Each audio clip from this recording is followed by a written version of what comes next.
Ouça o Agro, Gestão e Mercado, com Emily Mourão, um podcast do Sistema CNA Senar.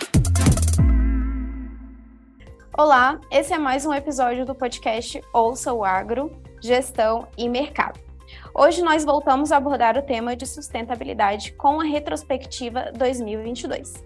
Eu sou Emily Mourão, assessora técnica da CNA. Nosso convidado da semana é Marcos Yanck, professor sênior de agronegócio no INSPER e coordenador do Centro INSPER Agro Global. Professor, seja muito bem-vindo ao nosso podcast. Muito obrigado, Emily. É um prazer estar com vocês e com todos os produtores rurais que estão aqui nos assistindo, né, nesse momento em que o tema da sustentabilidade ganha tanta importância no Brasil e no mundo. O prazer é todo nosso, professor. Bom, em 2022, se a gente observar do ponto de vista ambiental, a gente traz muita discussão sobre segurança alimentar e segurança energética e também a segurança climática.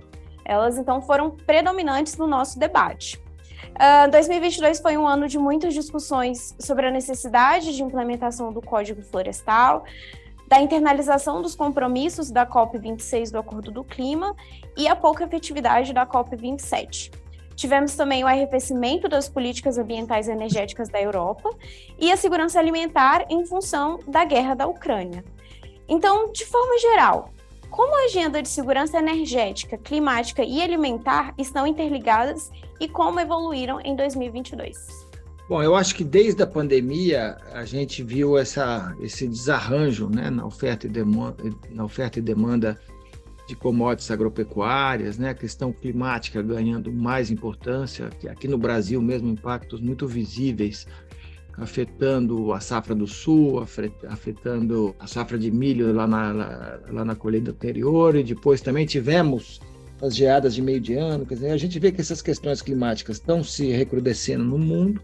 Ao mesmo tempo, depois da pandemia, o problema de segurança alimentar ficou crítico, né? Porque tanto a pandemia como a guerra, né, levaram a um aumento importante dos preços internacionais dos produtos agropecuários e, em paralelo, também uma crise energética marcada pelo aumento do preço do petróleo, do gás e do carvão. Quer dizer, então, isso obviamente impacta os nossos custos de produção, né, junto com fertilizantes. Então, o que a gente pode dizer é que os últimos 30 meses, né, os últimos 3 anos, digamos assim, foram muito inesperados, né, tanto em termos de volatilidade como de incertezas. E isso nos obriga a pensar essas 3 inseguranças do mundo, né, a climática, a alimentar e a energética, em conjunto, porque elas estão profundamente interligadas, né? Uma das saídas para a crise energética é a descarbonização das matrizes energéticas, e isso passa por energia eólica, energia solar, energia hídrica e energia de biomassa, onde a gente tem uma história maravilhosa. O Brasil é exemplo para o mundo hoje, com 50% de energia renovável na matriz, né? E a questão climática e alimentar ficou muito clara depois da pandemia, quando a gente percebeu que, principalmente na África, no Oriente Médio, em alguns países da Ásia, a questão de segurança alimentar se colocou com muita força. Tanto que o fato da COP ter acontecido lá no Egito foi muito sintomático, né? Apesar dela não ter trazido resultados muito expressivos, mas a gente percebe que o tema da alimentação, o tema da produção agropecuária está mais presente na COP, e é bom que esteja mesmo, né?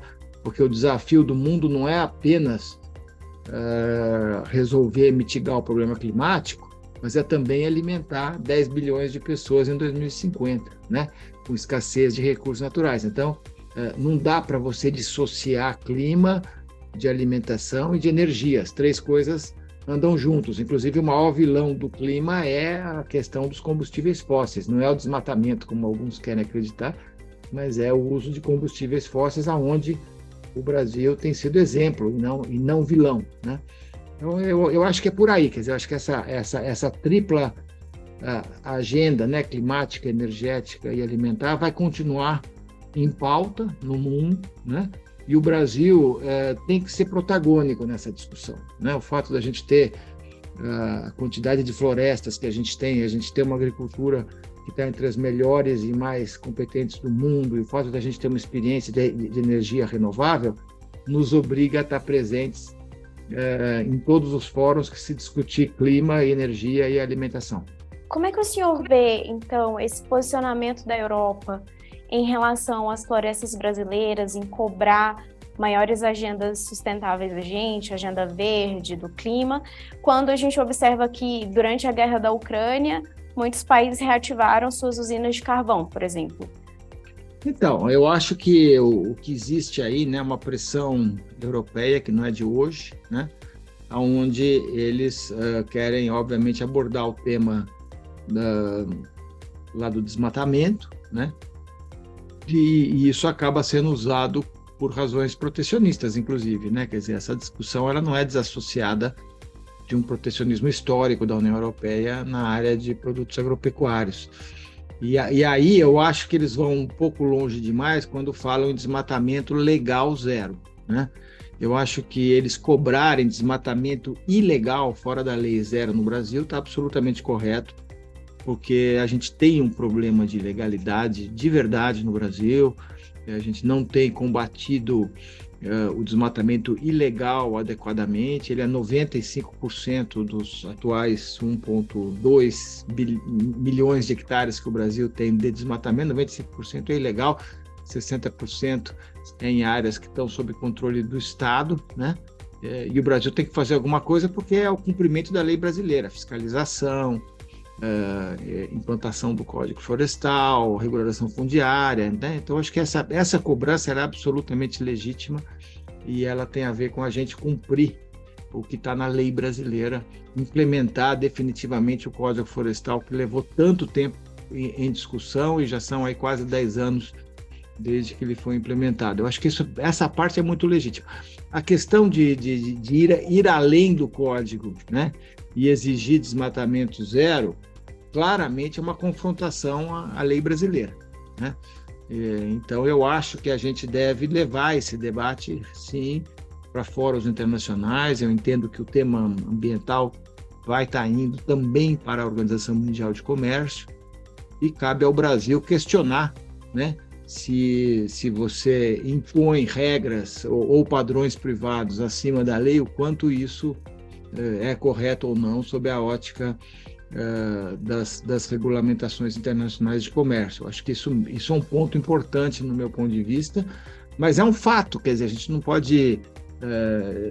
não pode ignorar que de fato existe uma pressão na sociedade europeia por desmatamento zero.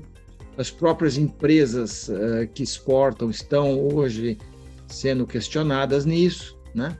Você pode ver que as grandes tradings, os grandes frigoríficos de carne e as grandes empresas de palma, quer dizer, palma, soja e boi, assinaram na própria COP um compromisso de chegar a desmatamento zero, legal e ilegal na soja até 2025, e também assumiram o compromisso de rastrear soja e bovinos de diretos, fornecedores diretos e indiretos, até 2025, né?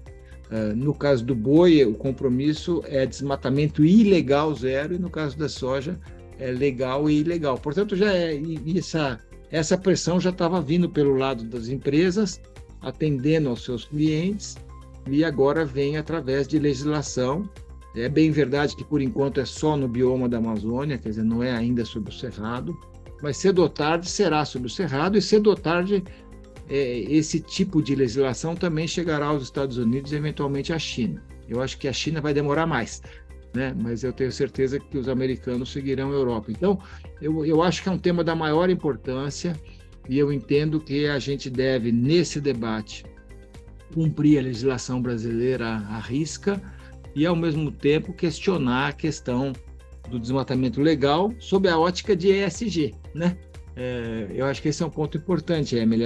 Quando a Europa cobra da gente desmatamento legal zero, a gente tem que lembrar, por exemplo, que no caso da soja, esse desmatamento acontece hoje na região do Mato Piba, e é uma das regiões mais pobres do Brasil, onde a agricultura ela se desenvolveu agora de forma muito recente, né? Então, se você for a desmatamento zero, né, descumprindo o Código Florestal, isso pode prejudicar o S, né, quer dizer, a parte social de uma região cujo futuro está no agronegócio. Então, eu acho que é importante que esse debate seja feito, e realmente a Europa é quem tem puxado esse debate, mas hoje a Europa não é mais a nossa principal cliente, vamos também lembrar disso, né? Quer dizer, a gente hoje está vendendo produtos. 2022 vai ser o melhor ano da história na exportação, e o grosso do que a gente exporta vai para a Ásia, e lá essa pressão ainda não é tão forte. Mas eu entendo que, ainda assim, a gente deve levar esses assuntos ao debate e a gente deve dialogar, porque, no meu entendimento também, a redução do desmatamento e essa discussão climática, ela não pode ser tratada no nível de país, entendeu? Certo? Quer dizer, por exemplo, se o Brasil hoje for proibido pelo mundo de desmatar, né? Quer dizer, esse desmatamento pode vir a acontecer em outras regiões do mundo que têm condições de produção muito piores que as nossas, muito mais extrativistas, muito menos tecnologia, e aí o clima sai perdendo mais do que seria se a gente fizer isso de maneira controlada lá no Maranhão, né? Então, sabe, eu acho que esse debate ele tem que ser fomentado. Clima é um problema global, né? Sanidade é um problema global. A gente deve tratar isso nos fóruns internacionais, olhando para modelos produtivos, modelos sustentáveis de produção, modelos que economizam recursos naturais, respeitando as legislações dos diferentes países. Obviamente, talvez com meta de chegar a desmatamento zero, mas não de forma impositiva, né? Mas também criando incentivos para isso, né? Acho que um ponto importante que todo produtor fala o tempo todo é que ele não vê hoje nenhum benefício por estar fazendo uma agricultura de baixo carbono, né? Quer dizer, quando um produtor de gado sai de uma pastagem degradada e de baixa produtividade, ele faz investimentos em integração lavoura-pecuária, reduz emissões e diminui a idade de abate dos animais, ele hoje não recebe nenhum crédito, não tem nenhum caso ainda de crédito aprovado pelo sistema para esse produtor que fez a lição de casa, como a gente também não tem hoje créditos para plantio direto e para uma série de coisas que a gente já faz há bastante tempo. Então, eu acho que a gente tem que trabalhar esse assunto, obviamente, combatendo a ilegalidade, mas, ao mesmo tempo, também criando incentivos para aqueles que fazem uma agricultura de baixo carbono e de alta produtividade. Professor, como você acha que essa legislação pode impactar pequenos e médios produtores, por exemplo? Porque eles vão ter que apresentar algum tipo de comprovação de que os seus produtos não vêm de área desmatada. Então, isso pode trazer um custo a mais na produção deles. Eu acho que essa comprovação hoje já está sendo feita, né? Se você pegar as aquisições que estão sendo feitas por frigoríficos ou por tradings, muitas delas hoje já estão fazendo o monitoramento dos produtores, o geomonitoramento, já estão colocando sistemas de rastreabilidade de diretos e indiretos, estão introduzindo certificações, né? Então, me parece que muita coisa hoje já está acontecendo pelo próprio temor dessas indústrias de terem a sua reputação afetada pela questão do desmatamento ilegal, né? Então, me parece que isso já é uma agenda presente, que vai ser cada vez mais presente. A solução para isso se tornar menos penoso para o produtor, e ele tem que perceber isso, é se o governo combater a ilegalidade, certo? Quer dizer, se esse novo governo agora atacar a ilegalidade, e essa ilegalidade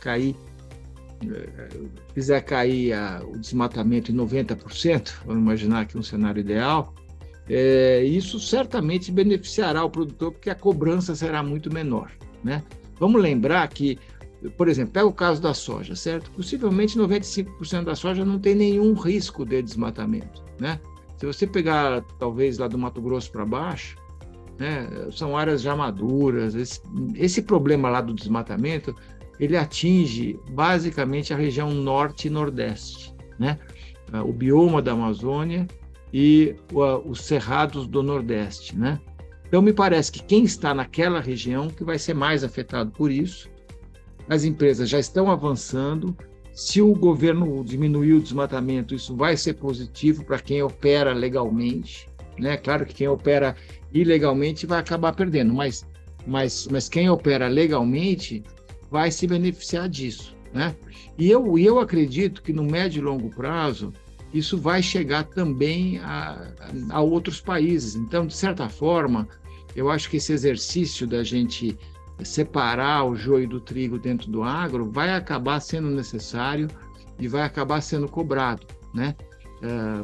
Aí lá por diversos países. Então, eu vejo aí que o produtor ele deve se preocupar, a CNA deve ajudar o produtor, deve ajudar as cooperativas, né? De maneira que a gente possa aí conseguir reduzir essa questão. Professor, então olhando para toda essa agenda internacional, estão falando dos processos de diligência, dos acordos do clima, da biodiversidade, como é que você acha que o ano de 2023 vai ser? Quais serão os desdobramentos de todos esses processos? Olha, no meu entendimento, nós nunca exportamos tanto quanto estamos nesse momento exportando, certo?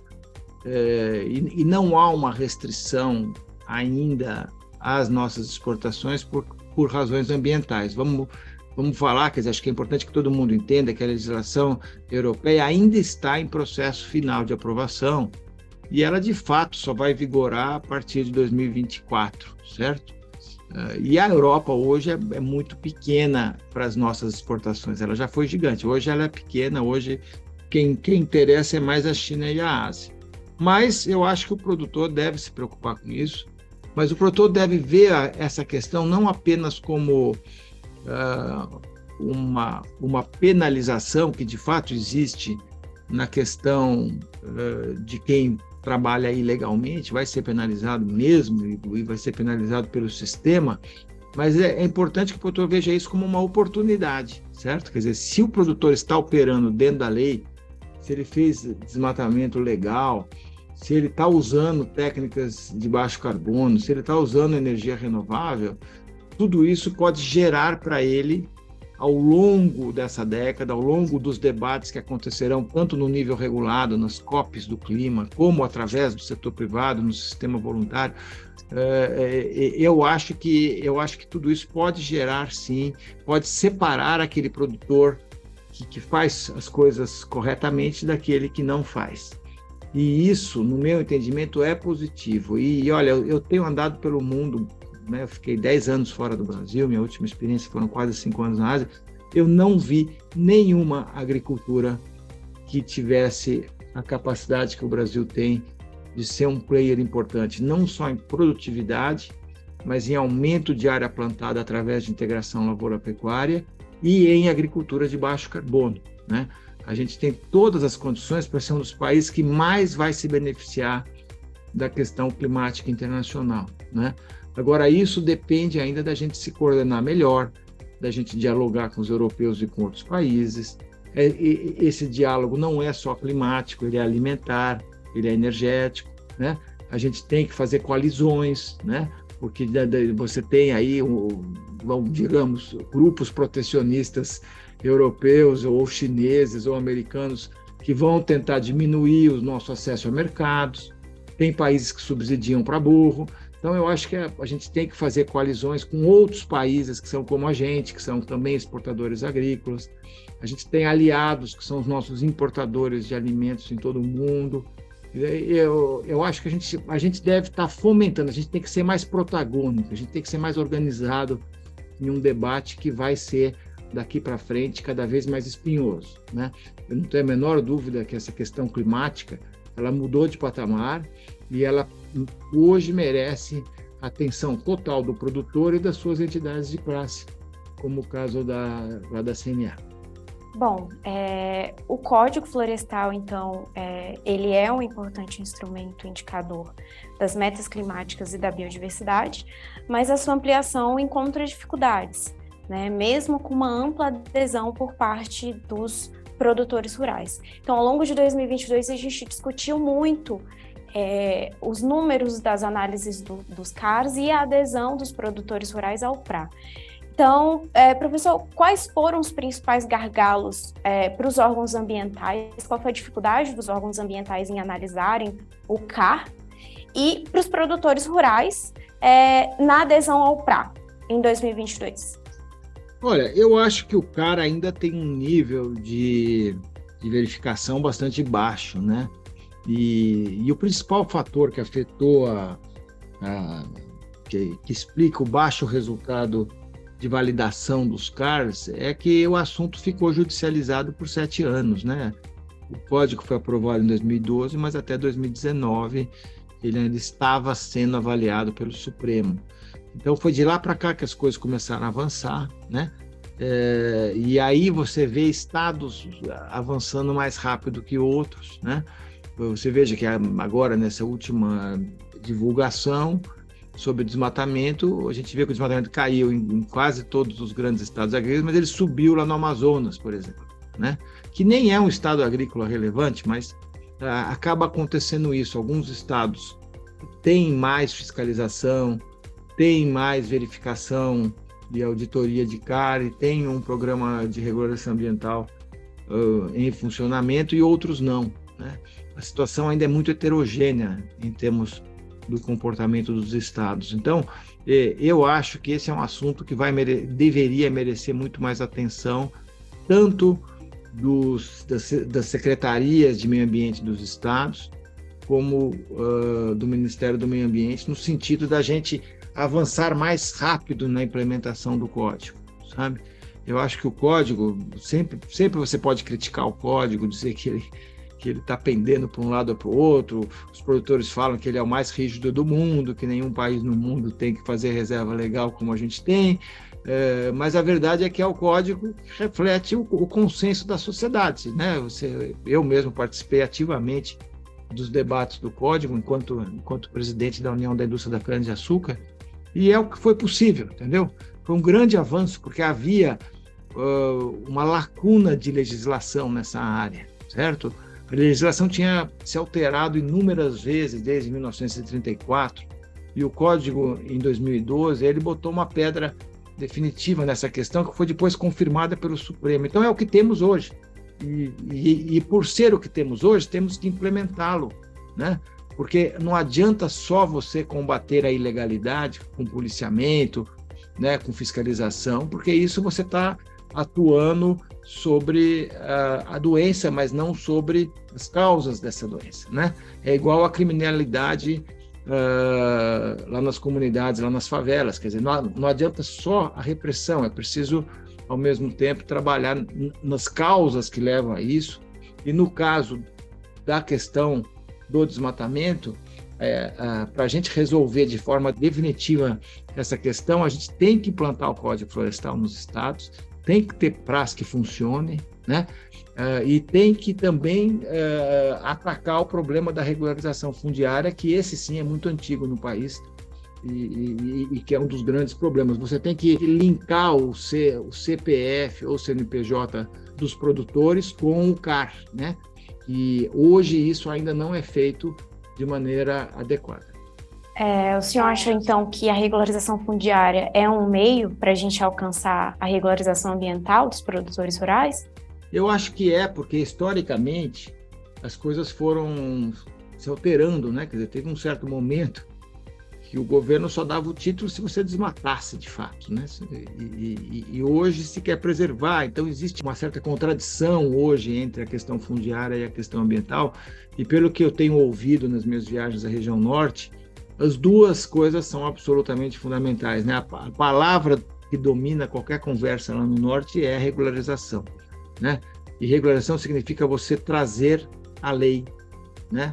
Trazer as pessoas para um mundo onde você elimine as ilegalidades e você cria incentivos também, né? Por exemplo, acho que esse debate hoje que se faz sobre, por exemplo, desmatamento evitado, né? O chamado REDD+, né? É um debate muito interessante, muito oportuno. Por quê? Porque se o sujeito tem hoje, se ele tem uma área que ele só pode usar 20%, talvez seja a melhor coisa que ele pode fazer é tentar evitar o desmatamento e receber adequadamente por isso, né? E eu acho que essas coisas elas têm que ganhar mais velocidade e elas têm que chegar ao produtor de uma maneira positiva, né? Infelizmente, a gente aqui no Brasil, a gente vê que até o passado é incerto no Brasil, né? Porque a legislação ela muda diversas vezes e o próprio Supremo muitas vezes reinterpreta decisões que haviam sido tomadas em outra direção.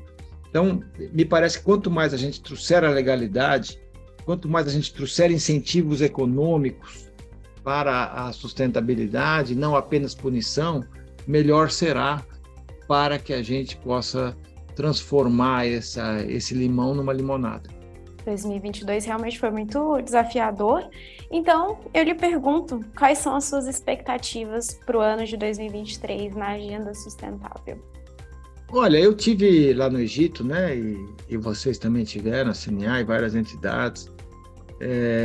Eu acho que a gente tem, primeiro, sobre a ótica de produção de commodities, o Brasil continuará um país muito forte, muito pujante, né? Eu não vejo crise que vai interromper esse processo de crescimento das exportações.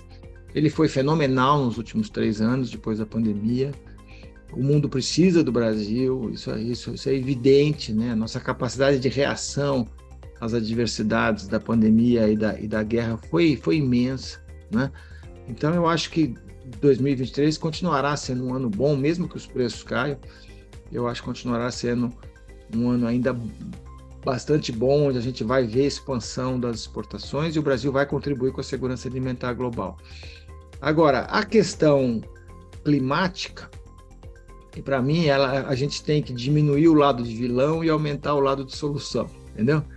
Diminuir o lado de vilão significa, no meu entendimento, o combate à ilegalidade ou à irregularidade, né? A gente tem que lembrar que muitas vezes o problema não é que o produtor está ilegal, mas que existe um processo em andamento que as autoridades levam anos e anos para conseguirem trazer soluções. Então, a gente tem que combater, de certa maneira, isso, o que é ilegal e resolver o que está irregular. E, ao mesmo tempo, fazer a regularização fundiária e também criar os instrumentos de incentivo que estão previstos, os incentivos via crédito de carbono, os incentivos via pagamentos por serviços ambientais, via desmatamento, via uso de energias renováveis, toda essa agenda do meio ambiente me parece que é uma agenda que vai ganhar importância e que o Brasil hoje tem um holofote sobre si, né? Vamos dizer assim, esse tema lá do desmatamento, ele cresceu de importância na agenda internacional e a gente tem sido vilanizado. E a gente deveria resolver os problemas da vilanização, mas também encontrar todo o lado positivo da agricultura de baixo carbono que a gente já faz hoje. Então, me parece que é isso que talvez seja o ponto central, a necessidade, no caso da CNA, que os sindicatos rurais, que as federações de agricultura, que o sistema CNA como um todo abrace essa agenda com mais força, fazendo o link dessa agenda com energia, com alimentos, né? Participando ativamente das reuniões internacionais, participando de eventos que acontecem no mundo inteiro, onde raras vezes a gente vê brasileiro, né? Eu vivi na Ásia, participei de muitos eventos onde eu era o único brasileiro. Então, sabe, a gente precisa ter essa presença internacional de verdade, né? E com isso levar esclarecimentos sobre como a gente opera no agro, né? É uma coisa até curiosa, sabe, Emily, que às vezes a gente vê assim, uma agenda muito negativa vindo lá da Europa, e eu vivi lá na Europa e eu conheço o que é essa agenda, particularmente na França, lá na Holanda, lá na Alemanha, né? Há pressões muito fortes contra a gente, inclusive contra o nosso modelo produtivo, eles nem entendem direito e ficam falando um monte de coisas que não é verdade, mas eu vejo assim também que a gente, em outras regiões do mundo, a gente nem está presente para contar a nossa história, né? Os nossos maiores clientes hoje estão na Ásia e a presença do setor privado na Ásia é muito pequena, né? A gente vê o Itamaraty presente, o MAPA presente, a própria Apex hoje mais presente, mas a gente deveria ter a CNA mais presente na China e outros países, a OCB, as diversas entidades exportadoras do agro, né? Eu acho que esse talvez seja o meu recado, sabe? Vamos nos organizar, vamos transformar o que é vilão em solução, entendeu? Vamos fazer a lição de casa. Eu tenho certeza que o Brasil tem de tudo para ser um player reconhecido pelo mundo naquilo que ele faz hoje em agronegócio. Realmente é importante esse ponto que você destacou em relação à participação do Brasil em fóruns internacionais e a presença do setor privado em países que são nossos parceiros, né? A CNA, inclusive, tem escritórios na China, Emirados Árabes e em Singapura e participa de diversos eventos da OCDE e alguns organizados pela Apex Brasil, como a AgriTalks. Então, inclusive nós trabalhamos em conjunto com a Apex e outras entidades setoriais no PanAgro, que é o Programa de Acesso a Mercados do Agronegócio Brasileiro, que justamente busca promover a imagem do agronegócio no exterior.